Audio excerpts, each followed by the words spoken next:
చంద్రబాబు గారు ఇప్పటివరకు అనేక సార్లు చెప్తున్నారు. పొద్దున కూడా చంద్రబాబు గారు టైటిలింగ్ యాక్ట్ మీద ఎట్లా అబద్ధాలు చెబుతుంది మనం చూసాం. ధర్మాన ప్రసాదరావు గారు ముఖ్యమంత్రి గారు స్వయంగా ఖండిస్తే కూడా ఆయన కానీ పవన్ కళ్యాణ్ గారు కానీ వాళ్ళ అబద్ధాలు కంటిన్యూ చేస్తూనే ఉన్నారు. వాళ్ళకంటే ఘోరంగా రామోజీరావు, రాధాకృష్ణలు, అలాగే టీవీ5 అరాచకంగా ఏ మీడియా సంస్థ కూడా ఇంత నీచానికి పాల్పడని రీతిలో ఈ రకంగా దుర్మార్గ ప్రచారం చేస్తున్నారు. ఇది కరెక్టేనా?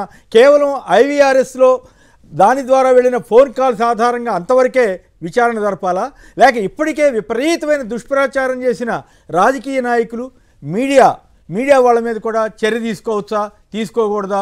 వాళ్ళు ఏదో స్వేచ్ఛ పేరు మీదో, ఇంకో సోషల్ మీడియా మీద యాక్షన్ పేరు మీదో గతంలో వాళ్ళ మీద చర్య తీసుకోగానే ఏదన్నా అరాచకంగా వ్యవహరిస్తే వెంటనే ఇంకేముంది సోషల్ మీడియా మీద చర్య తీసుకున్నారండి పచ్చి అబద్ధాలు ప్రచారం చేసినట్లుగా.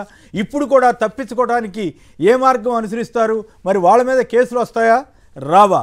ముందుగా ఒకసారి IVRSలో వాళ్ళు చేస్తున్న దారుణమైనటువంటి అభూత కల్పనల ప్రచారం ఏంటో విందాం. మీ ఆస్తి పత్రాలు ఒరిజినల్స్ జగన్ ప్రభుత్వానికి ఇవ్వాలి. మీ వద్ద జిరాక్సులు మాత్రమే ఉంచుకోవాలి. అవును, మీరు వింది నిజమే. జగన్ ల్యాండ్ టైటిలింగ్ యాక్ట్ పేరుతో కొత్త చట్టం తీసుకొచ్చి మీ ఆస్తులను కాజేస్తున్నాడు. మరో 2 రోజుల్లో ఈ చట్టం అమలవుతుంది. ప్రజలారా మేలుకోండి, మీ ఆస్తులను కాపాడుకోండి. మీ ఆస్తి పత్రాలు ఒరిజినల్స్ జగన్ ప్రభుత్వానికి ఇవ్వాలి. మీ వద్ద జిరాక్సులు మాత్రమే ఉంచుకోవాలి. అవును, మీరు వింది నిజమే. జగన్ ల్యాండ్ టైటిలింగ్ యాక్ట్ పేరుతో కొత్త చట్టం తీసుకొచ్చి మీ ఆస్తులను కాజేస్తున్నాడు. మరో 2 రోజుల్లో ఈ చట్టం అమలవుతుంది. ప్రజలారా మేలుకోండి, మీ ఆస్తులను కాపాడుకోండి.